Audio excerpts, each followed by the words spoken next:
am not here to introduce her. I am merely here to present to you the Vice President of the United States of America. Ladies and gentlemen, please welcome to the podium Vice President Kamala Harris.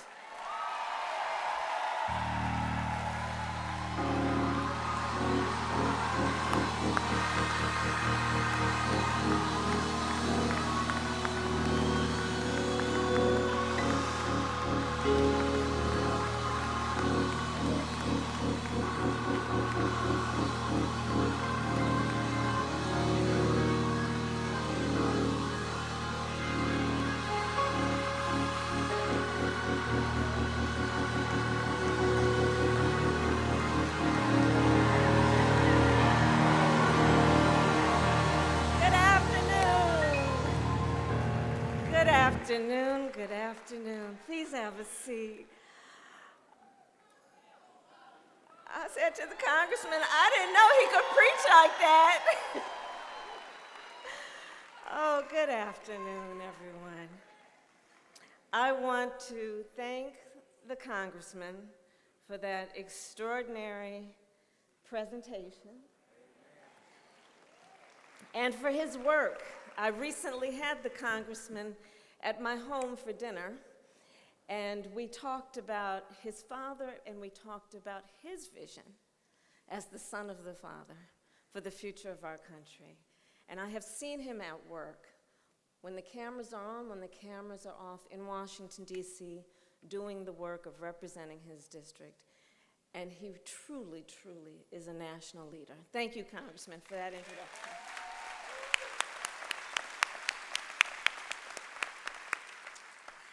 I want to thank Dr. Byron Brazier and First Lady for the warm welcome here at Apostolic Church of God.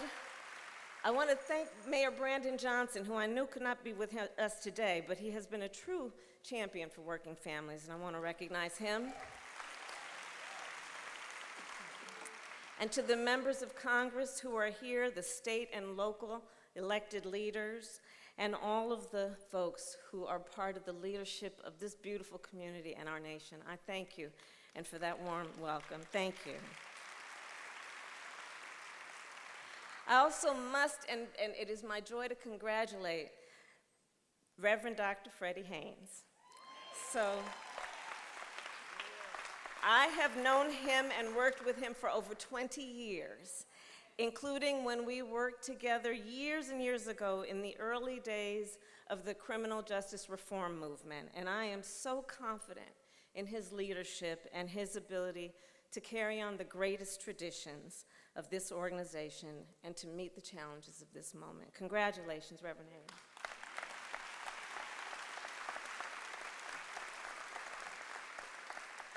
And now to my friend, our great leader, Reverend Jesse Jackson, and his incredible family, including Mrs. Jackie Jackson.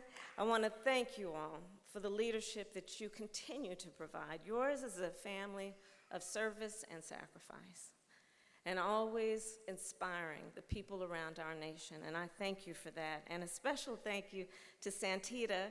Where is Santita? Santita and I were students at Howard University together. And she was a leader on campus back then. So it is good to be with everyone. So today, we celebrate one of America's greatest patriots, someone who deeply believes in the promise of our country, a fighter for freedom and human rights for all people. At the core of Rev's work is the belief that the diversity of our nation is not a weakness or an afterthought, but instead our greatest strength. In his life's work, he has reinforced that no matter who we are or where we come from, we have so much more in common than what separates us. The point is that if we as a society are to come together to work together, to fight together in common cause for the freedom, rights, and justice of all people. We must make our communities stronger. We must build a stronger nation. And as a result, we will have a stronger democracy and a stronger world.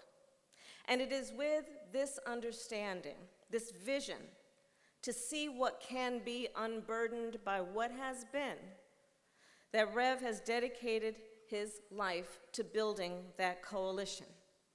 From Washington, D.C. to California, from the Mississippi Delta to Appalachia, from South Africa to the south side of Chicago. He has and continues to bring together people of all backgrounds, Black Americans, Asian Americans, Latino Americans, farmers, LGBTQ plus Americans, Native Americans, women, labor, union members, people with disabilities, our young leaders, and people around the world. That has been the work of Reverend Jesse Jackson. And early on, just think about it, early on, he even had the audacity to name this coalition the National Rainbow Coalition. Think about that. He defined the rainbow. He was one of the first to define the rainbow. A coalition to push the values of democracy and liberty and equality and justice. Not from the top down, but from the bottom up and the outside in. He has built coalitions that expanded who has a voice and a seat at the table. And in so doing, he has expanded our democracy, the democracy of our nation. And he has done this work his whole life, always understanding that being clear-eyed is so important, and in particular, the importance of living in a way that we understand we must be present if we are to have a future. He has always been clear-eyed about the moment we are in. Think about it, as an 18-year-old, at the height of segregation, Rev brought people together at the Greenville Public Library sit-in. And he continued this work around the country and around the globe, whether it was to expand rights for farm workers and increase wages for care workers, to increase access to capital for small business owners, to make boardrooms on Wall Street reflect the diversity of our nation, or to help end the sin of apartheid, to help secure the relief of hostages and empower entrepreneurs across the United States and the continent of Africa and the world. This is the span of his work. And it is the span of his vision of what an individual can do to move forward our nation and the world. And I will tell you, Rev's work inspired me from a young age to understand the power of the coalition. So I grew up in a neighborhood of hardworking folks, nurses and firefighters and construction workers and teachers in Oakland and Berkeley, California. I was raised by parents who met while they were protesting for civil rights in the 1960s and who would take me to those marches while I was in a stroller. At the earliest stages of my life, I recognized the power of standing in solidarity at a protest or a picket line. And later, I saw the power of Rev's coalition when I was in law school. So when I was in law school, I was back in California after I left Howard, and I drove a Toyota Corolla. It was a fancy car for me.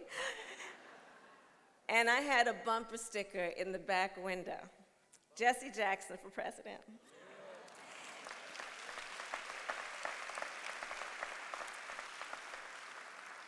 And so I would drive back and forth from Oakland, where I lived, to San Francisco, where I went to school. And I would drive across the Bay Bridge, if anybody knows the Bay Area.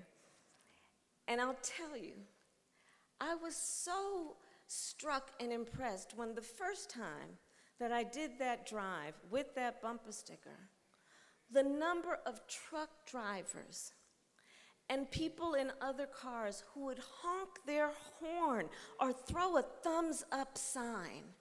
People of every walk of life. And I was so struck by that coalition that I saw as we were all commuting to and fro, who understood Rev's vision, one in which all people can dream about their future with ambition and aspiration, no matter the color of their skin, the place of their birth, the God they worship, or the people they love. That has always been part of the strength and the brilliance of Rev's work. Those folks, I believe, they were honking and throwing a thumbs up in favor of fighting for freedom and for opportunity. Powered by his vision and the coalition that believed in it, Rev ran for president in 1984 and again in 1988, winning 13 primaries from South Carolina to Alaska. Let us remember that.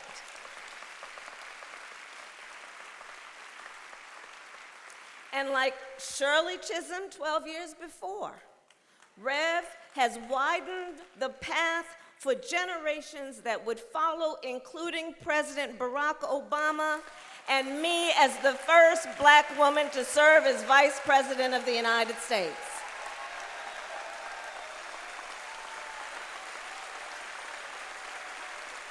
I am clear about that. I am clear about that.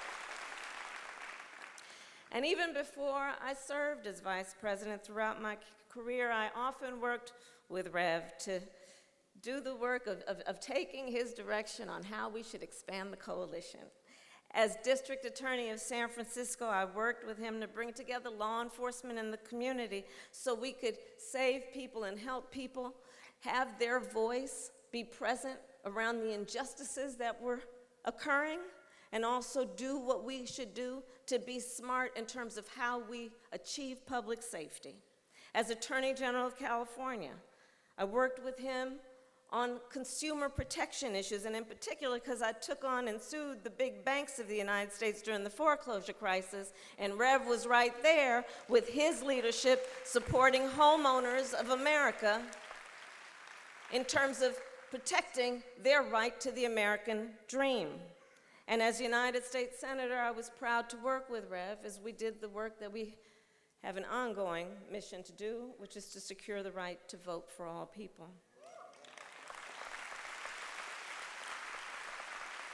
And then in 2020, we worked together with folks across our country to mobilize that same coalition, to organize and to register voters.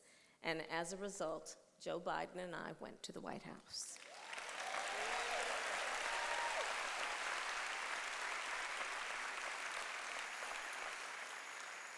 So more than 60 years after that first sit-in at that library in Greenville, Rev has remained tireless in the fight to expand voting rights, to encourage innovation and partnerships across the continent of Africa, and to secure economic justice for all Americans. So we congratulate you, Rev, on your pivot.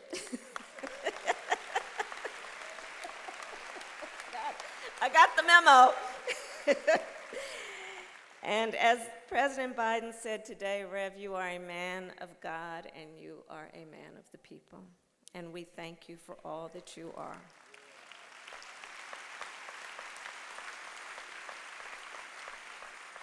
And so in the spirit of your ongoing work, Rev, I do believe that it is critically important that we who have been inspired by your leadership take on our responsibility to see clearly the moment we are now in.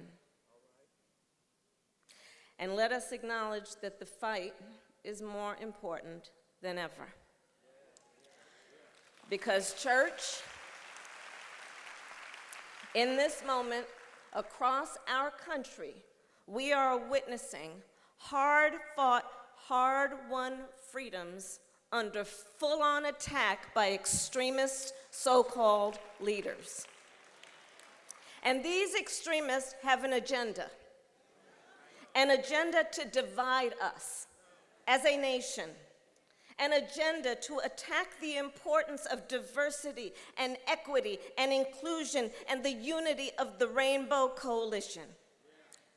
These extremists wrote legislation and brought litigation to the United States Supreme Court, the Court of Thurgood, in 2013 in Shelby v. Holder, to destroy hard-fought, hard-won rights around the legitimate responsibility a government has to ensure that the people have unfettered access to the ballot. They laid the groundwork for the Dobbs decision last year when the court took away a constitutional right that had been recognized from the people of America, from the women of America, took the right of every woman to make decisions about her own body, not having the government tell her what she's supposed to do. These extremists went back to the Supreme Court, and last month, the court cut off access to opportunity when they gutted affirmative action and student debt relief. And these extremists won a case that allows businesses to discriminate against the American people. State by state across our nation, these extremists ban books in the year of our Lord 2023. They ban books and prevent the teaching of America's full history. All the while, they refuse reasonable gun safety laws to keep our children safe. Understand what's happening. Let us understand the moment we are in. And we know in these dark moments, history shines a light on our path. And so in this moment, let us all understand the history and the significance of Rev's work and his approach. Just as Rev has shown, our ability to stand together is our strength. Our ability to unify as many peoples is our strength. And the heroes of this moment will be those who bring us together in coalition. Those who know that one's strength is not measured based on who you beat down, but who you lift up.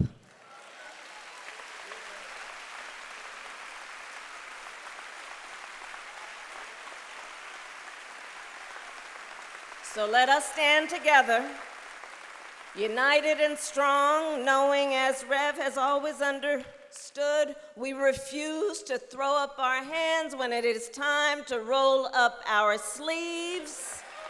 And as the great Coretta Scott King taught us, the fight for civil rights must be fought and won with each and every generation. And alas, that is our work.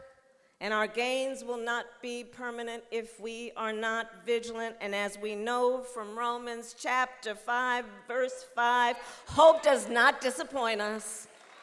So fueled by the love of our country, just as Rev has done his entire career, let us keep hope alive. Let us keep hope alive. Let us march. Let us vote. Let us fight, knowing when we fight, we win. May God bless you, and may God bless America. Thank you.